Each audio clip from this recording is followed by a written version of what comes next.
जो पढ़ना है हम लोग को पढ़ना है कुमार गुप्त के बारे में, है ना। कुमार गुप्त हाँ, आज जो पढ़ना है हम लोग को पढ़ना है कुमार गुप्त के बारे में। उसको पहले देखते हैं।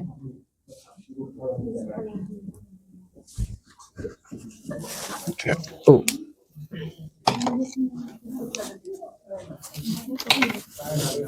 हाँ नीचे वाला को बोल देते हैं। कौची नीचे वो लोग दे देगा, धीरे धीरे दे देगा वो लोग। दे देगा तो वो तो ये है लेकिन हाँ कौची, अच्छा वो लोग दे देगा, वो लोग से हम मांग लेंगे 415 से 455 तक, 415 से 455 तक इनका कार्यकाल था। चंद्रगुप्त का उत्तराधिकारी माना जाता है इनको, है ना। देखो हाँ कुमार गुप्त जो है इसके शासन को शांति का काल कहते हैं, और कुमार गुप्त के शासन को, है ना, आर्ट एंड कल्चर का काल कहा जाता है। मतलब, है ना, चित्रकला का विकास, वास्तुकला का विकास, है ना, ज्यादातर इसी के टाइम में हुआ था। इसके समय में सबसे महत्वपूर्ण वाक्य ये हुआ कि हमारा एक यूनिवर्सिटी बना, उसका नाम था नालंदा विश्वविद्यालय। वो किसने बनवाया था? कुमार गुप्त ने ही बनवाया था। बस समझ गई। इसके समय का सबसे फेमस काम यही है, बुझिए, नालंदा विश्वविद्यालय की स्थापना। बात समझे? चलो लिखो कुमार गुप्त। इसका अन्य नाम है महेंद्रादित्य या श्री महेंद्र, महेंद्रादित्य या श्री महेंद्र। इसके अन्य नाम में पहले आते हैं, है ना। उसके बाद इनकी दो पत्नी थी, सॉरी हाँ, इनकी दो पत्नी थी। एक का नाम था अनंत देवी। देखो बार बार बता रहे हैं, पहला वंश है जिसमें पत्नियों का नाम मिलता है। इसके पहले वाले वंश पढ़े थे, माताओं का नाम मिल रहा था, है ना। तो ये सब स्त्री प्रधान एक तरह से, हाँ, स्त्री प्रधान माना जाता है। तो एक है अनंत देवी और एक पत्नी का नाम है ना, देवकी। क्या नाम है? देवकी। हाँ, अनंत देवी से जो पुत्र हुआ उसका नाम है पुरुगुप्त। क्या नाम है? पुरुगुप्त। और देवकी से जो पुत्र हुआ उसका नाम है स्कंदगुप्त। अगला राजा बनेगा स्कंदगुप्त, है ना। नेक्स्ट राजा स्कंदगुप्त ही होगा। बस समझ गई। इनको उपाधि मिला है, दो उपाधियां, तो ये अंदर अन्य नाम को भी उपाधियां मान सकते हैं, ऐसा कोई दिक्कत नहीं है। तो इनकी उपाधि में दो उपाधि ऊपर है ना। कौन कौन सा? तो महेंद्रादित्य और श्री महेंद्र। इसके अलावा और उपाधि है ना, अश्वमेघ महेंद्र। एक उपाधि और है अश्वमेघ महेंद्र, और एक है सकादित्य। सकादित्य, ये दो अन्य उपाधि में है। क्लियर? आगे बढ़ते हैं। तो देखो ये वाला जो है, ये उपासक है कार्तिक के। इनके कार्तिक, हाँ, यहां से थोड़ा सा चेंज हो जाएगा चीजें, है ना। इसके पहले क्या थे? तो ज्यादातर मान रहे थे किनको? विष्णु को। किनको? वैष्णव धर्म से संपन्न थे, लेकिन अब थोड़ा थोड़ा सा शैव धर्म की ओर ट्रांसफर होते जा रहे हैं। शैव धर्म में नहीं, कार्तिक को मानना शुरू करना है ना। हाँ, कार्तिक किनके बेटे हैं? शंकर जी का, है ना। हाँ, माता का नाम तो पहले बता चुके हैं, ध्रुव देवी।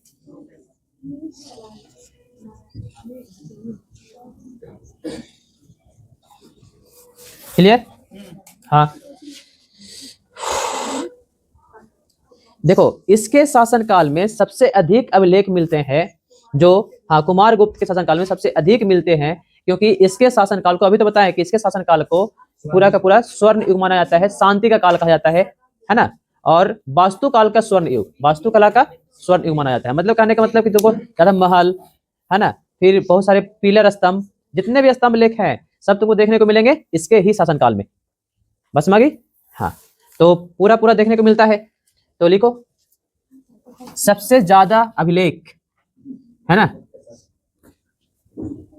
सबसे अभी ज्यादा अभिलेख मिले हैं। और कौन कौन सा अभिलेख मिला है? तो अब पहला अभिलेख का नाम है ना, इसके शासन का वर्णन मिलता है मंदसौर अभिलेख। कौन अभिलेख? मंदसौर अभिलेख में इसके शासन का वर्णन मिलता है ना। उसके बाद है करमदंडा अभिलेख। करमदंडा, ये कहां से मिला है? है, ये मिला है तुम्हारा सॉरी फैजाबाद। फैजाबाद वही अयोध्या, फैजाबाद है ना। उसके बाद है एक अभिलेख मनकुंवर, एक अभिलेख है मनकुंवर। मनकुंवर अभिलेख मिला है इलाहाबाद से, इलाहाबाद से। उसके बाद कौन सा अभिलेख है ना, तुमैना, एक अभिलेख है तुमैना। तुमैना मिला है ग्वालियर से। ग्वालियर किस राज्य में भाई? एमपी में। क्लियर? हाँ। उसके बाद अभिलेख का नाम है ना विल्सट, विल्सट अभिलेख। ये अभिलेख कहाँ मिला है आप लोग को? तो एटा जिला, एटा जिला कहाँ पड़ता है? यूपी। एटा जिला कहाँ? यूपी है ना। उसके बाद है मथुरा अभिलेख। कौन अभिलेख? मथुरा, ये भी यूपी में है। तो इतने सारे अभिलेख मिले हैं, किसके समय के हैं ये? हाँ अशोक, कहाँ कहाँ चला सब रे अशोक किसके शासनकाल के हैं? कुमार गुप्त के शासनकाल के, है ना। एक पॉइंट और लिख सकते हो, कुमार गुप्त के शासनकाल को शांति का काल कहते हैं। हाँ ठीक है ना।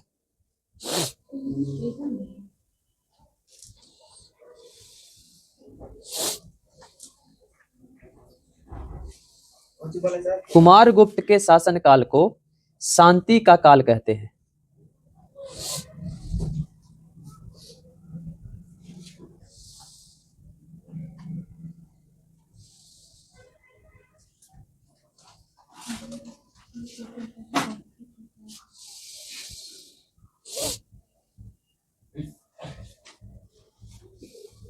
एक पॉइंट और नोट से कर सकते हो, जो बहुत इंपॉर्टेंट होता है, बार बार बताता है कि नालंदा विश्वविद्यालय की स्थापना, है ना, प्राचीन लिखना है, ऐसे नहीं नालंदा विश्वविद्यालय, प्राचीन नालंदा विश्वविद्यालय की स्थापना कुमार गुप्त ने की थी। प्राचीन नालंदा विश्वविद्यालय की स्थापना किसने की थी? कुमार गुप्त ने की थी, है ना। देखो जितना भी काम मिलेगा लगभग, है ना, महल बनाना, स्कूल बनाना, कॉलेजेस बनाना, ये सब कहाँ मिलेंगे? कुमार गुप्त के शासनकाल में ही मिलेंगे। क्लियर? हाँ। नेक्स्ट राजा जो होते हैं उनका नाम है स्कंदगुप्त, है ना। ये समझ लो कि एक तरह से अंतिम नहीं, मतलब प्रमुख अंतिम राजा है, जो प्रमुख में आता है। अंतिम राजा जैसे विष्णुगुप्त को माना जाता है ना, लेकिन प्रमुख में कोई राजा अंतिम में है, वो है स्कंदगुप्त।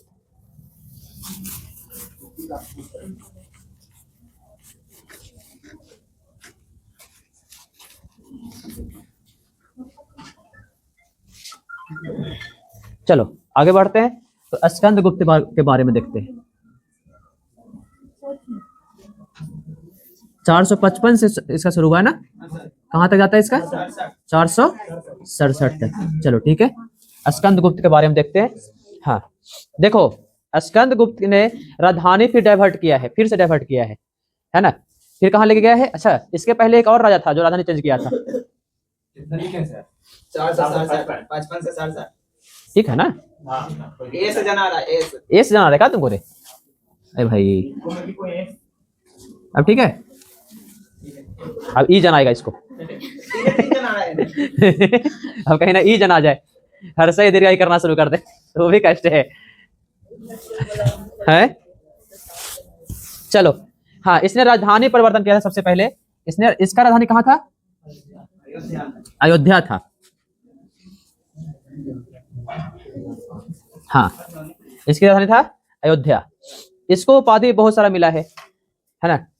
देखो इसके शासन काल में होता क्या है, स्कंदगुप्त के शासन काल में, है ना, उत्तर से एक जनजाति है चीन से, उसका नाम है हून जनजाति। हाँ, तो हूनों का आक्रमण इसके शासन काल में हुआ है। क्वेश्चन बहुत बार आता है कि हूनों का आक्रमण किस गुप्त शासन काल में हुए हैं। अब देखो ये हून के बारे में आप लोग जैसे आगे बढ़ेगा ना, तो हून अपना एक सत्ता स्थापित करेगा भारत में आकर के, बात समझे।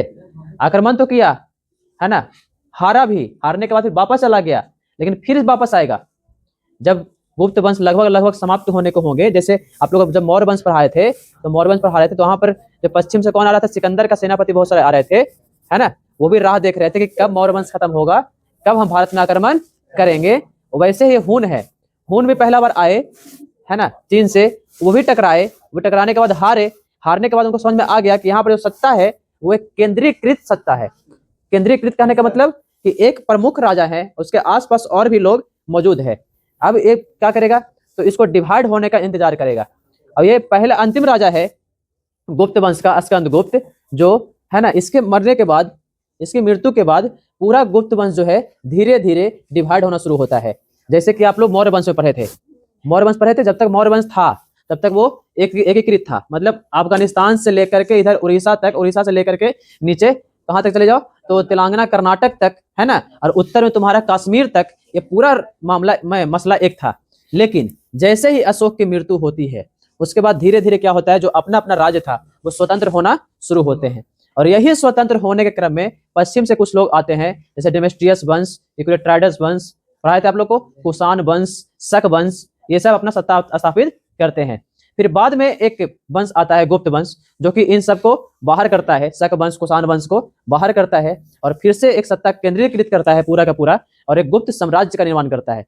लेकिन बोलते हैं ना कि एक सत्ता कितना दिन तक एक साम्राज्य बना हुआ रहेगा, है ना। जैसे मौर्य वंश में साम्राज्य था, मौर्य साम्राज्य भी था तो बहुत बड़ा था, वो भी बिखरा, और ये भी धीरे धीरे क्या होता है, बिखरती जाता है। तो बाद में जब बिखरा तो बिखरने के बाद वही हूनों का आक्रमण स्टार्ट हो गया। जब तक स्कंद गुप्त गद्दी पर बैठा हुआ था, हूनों की बन नहीं रही, चल नहीं रही थी कि वो भारत में आक्रमण कर दे। 2 बार आए भी भारत में, लेकिन 2 बार हार करके वापस चले गए। जैसे ही स्कंद गुप्त की मृत्यु होगी तो धीरे धीरे फिर वही बौद्ध प्रभाव वाला कहानी पढ़ना शुरू हो जाएगा, और फिर वो हूनों का आक्रमण चालू हो जाएगा। और हून यहाँ पर एक जगह आकर के सत्ता स्थापित कर लेंगे पंजाब में। कहाँ? पंजाब में आकर के सत्ता स्थापित कर लेंगे वो, बस समझे। तो हूनों का पहला आक्रमण, क्वेश्चन बहुत बार पूछा हुआ है ये, कि हूनों का पहला आक्रमण किस गुप्त वंश के शासक के टाइम हुआ था, तो हुआ था स्कंद गुप्त के शासन के टाइम। उस समय स्कंद गुप्त ने इसको मार करके भगा दिया था, बस समझे। आगे जैसे पढ़ेंगे थानेश्वर के पुष्पमोती वंश, वहां भी हून से निपटेंगे ये लोग, है ना। उसके बाद कुछ दक्षिण के मामला पढ़ेंगे, वहां भी हून से निपटेंगे, बस समझे, ठीक है। क्या नाटा रहता है लोग, जरूरी थोड़ी है, हून वंश है भाई हून जनजाति है, जरूरी है कि नाटा रहेगा हून, मतलब नाम है हून तो मतलब नाटा रहेगा, है। किसी को बोलते हैं छोटू तो जरूरी है कि छोटू नाटा रहता है कोई छोटू बड़ा भी होता है, हाँ तो प्यार से बोलते हैं। चलो उपाधि लिखो, इसका उपाधि है सकादित्य। शक को बाहर किया था तो इसको उपाधि मिला था सकादित्य। शक को इसने पूरा का पूरा बाहर कर दिया था, है ना।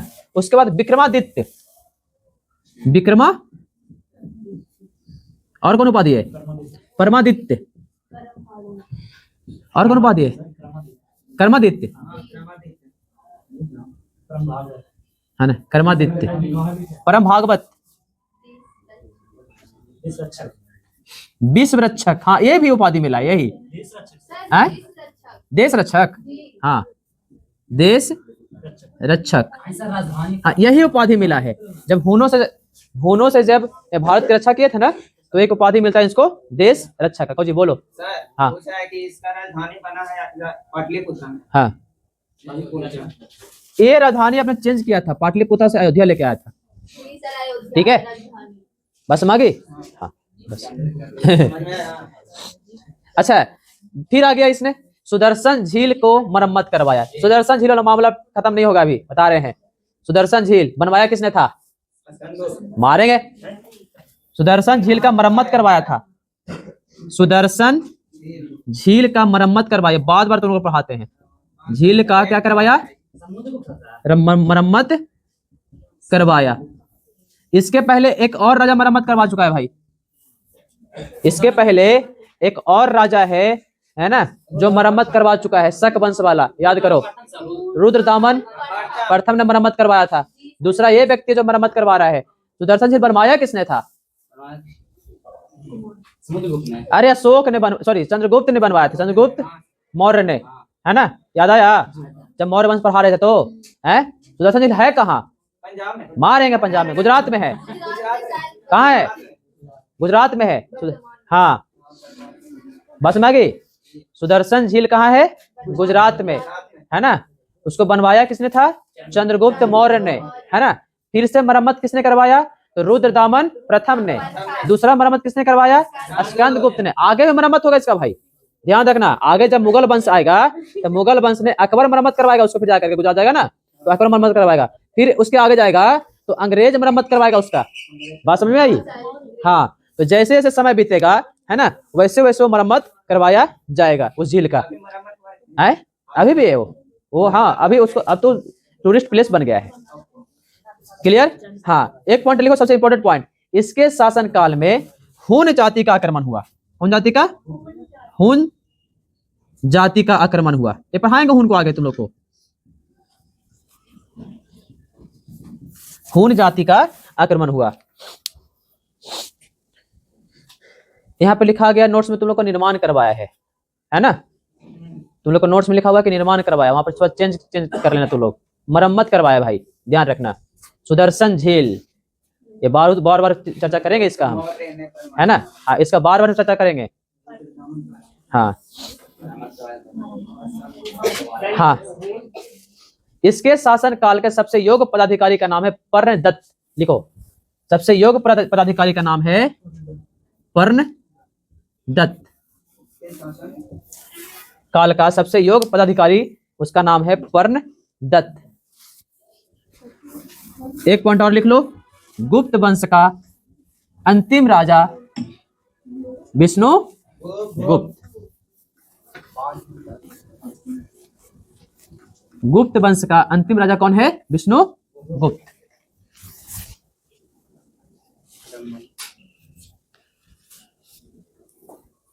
वो भाग लो रे, भागे हो कहे? वो भी चली गई, कम लगती है। कौन?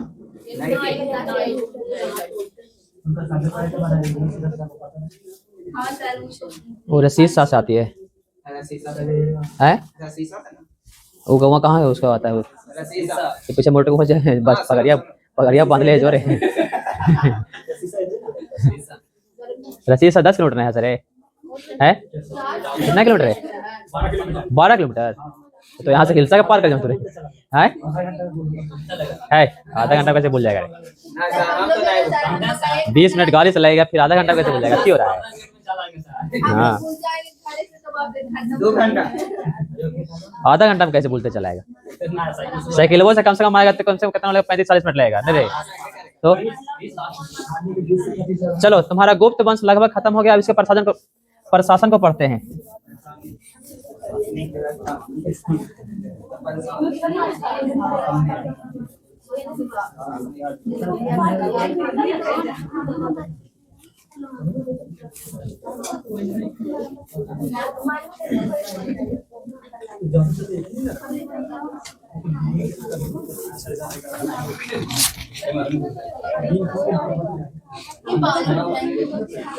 चलो, प्रशासनिक व्यवस्था।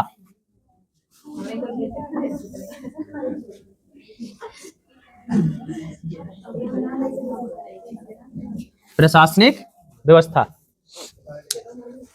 हाँ, जैसे हम लोग पढ़े थे मौर्य वंश वाला में, जैसे फिर उसके बाद मौर्योत्तर वाला में पढ़े थे प्रशासनिक व्यवस्था, है ना? सबसे ऊपर क्या होता है? तो देश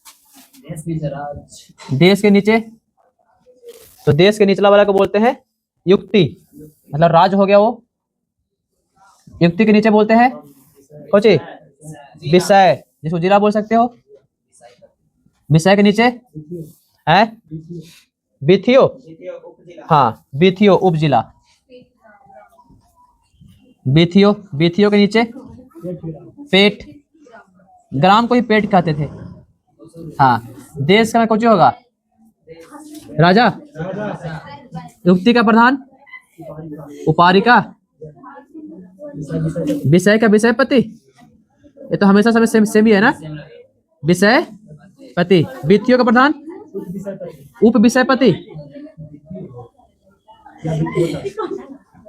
अल्लाह, उप विषयपति। ग्राम का प्रधान ग्रामिक या ग्रामिका। हाँ, चलो लिखो इसको।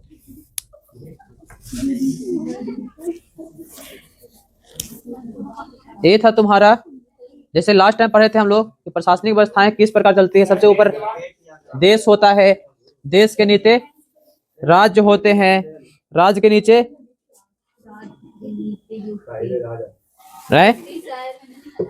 राज्य के नीचे जिला होते हैं, जिला के नीचे उप जिला होते हैं, उप जिला के नीचे फिर ग्राम होते हैं, है ना। हाँ, उपजिला के नीचे ग्राम बोलते हैं उसको। बीथियो, बीथियो बोलते थे उपजिला को।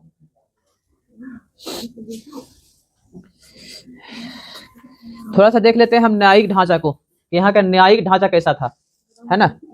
न्यायिक ढांचा जैसे हम लोग अभी वर्तमान में काम कर रहे हैं वैसे ही था। सुप्रीम कोर्ट, हाई कोर्ट, और हाई कोर्ट के बाद सिविल कोर्ट, है ना। डिस्ट्रिक्ट कोर्ट जिसको बोलते हो, डिस्ट्रिक्ट कोर्ट के नीचे आता है सिविल कोर्ट, तो वैसे ही था, है। न्यायिक ढांचा की बात करते हैं।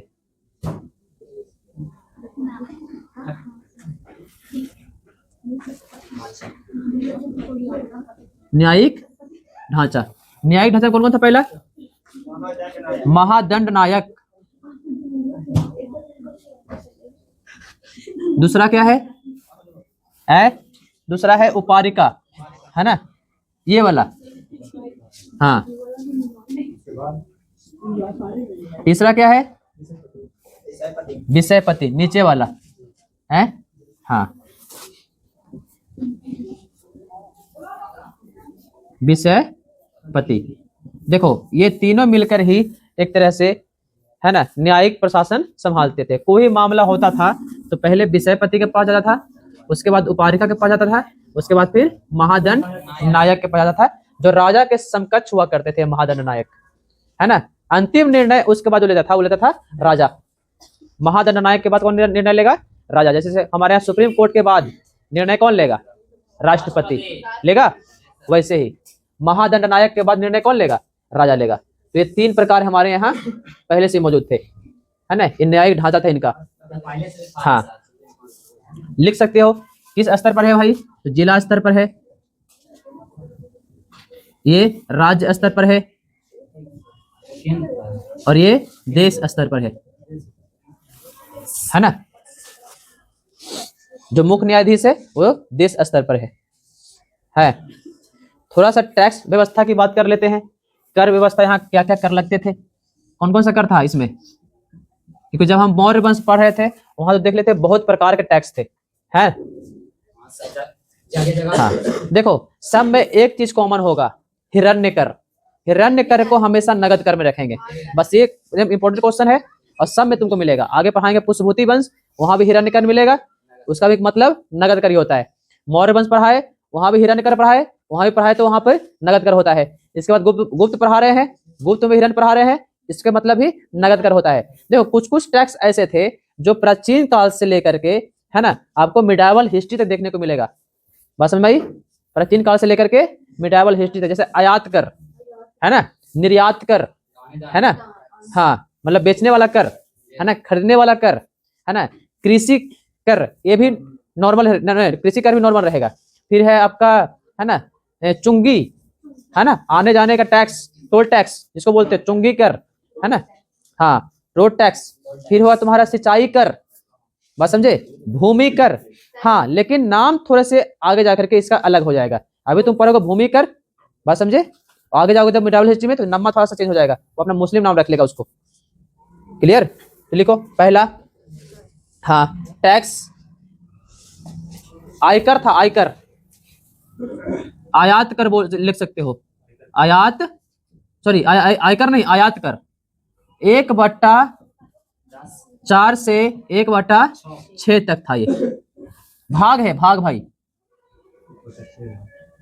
क्लियर? हाँ, उसके बाद और कौन कौन से कर थे? तो एक था हिरण्य कर। हिरण्य कर को नगद कर कहते थे, हिरण्य कर, ये था नगद कर।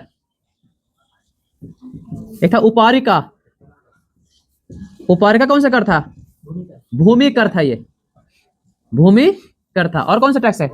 घोड़ा, घोड़ा, अरे हाँ, भोरा, वो तो राजा को देने वाला उपहार बोलते हैं उसको, भोरा। ये राजा को देने वाला उपहार था रे, टैक्स नहीं था। राजा, हाँ, को देने वाला उपहार को बोलते थे। नहीं समझे? जैसे कोई व्यक्ति आया अपना व्यापार करने के लिए और राजा को लुभाना चाहा तो राजा को इसे मानेगा, बस बात खत्म हो गया। तुम लोग कैसे मानते हो?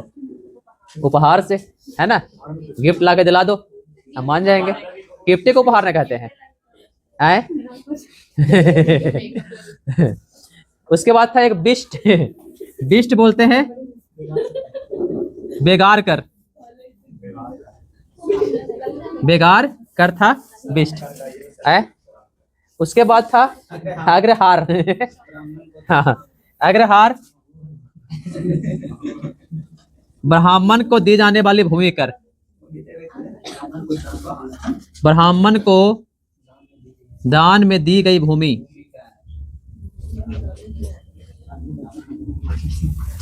है ना। ज्यादा टैक्स नहीं थे इसमें, कम ही टैक्स थे, लेकिन परफेक्ट टैक्स थे, है ना। जैसे आप लोग पढ़े थे लास्ट टाइम, हम आप लोग को पढ़ाए थे अथी में, क्या बोलते हो, उसी में मौर्य वंश में ढेर सारा कर पाया। तो वहाँ पे सिंचाई कर भी था, वहाँ पर निराई कर भी था, वहाँ पे चराई कर भी था, वहाँ पे घराई कर भी था वहाँ पे, है मौर्य वंश में। याद आ रहा है कुछ, है चराई कर, घराई कर, है सारे टैक्स वहाँ पे थे।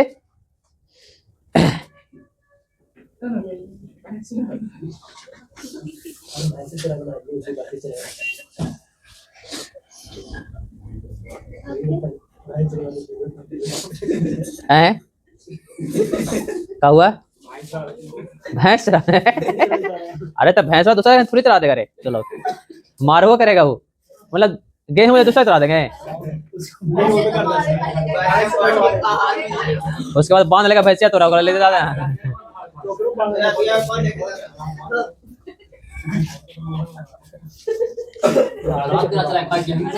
इतना टैक्स आप लोग का था टोटल।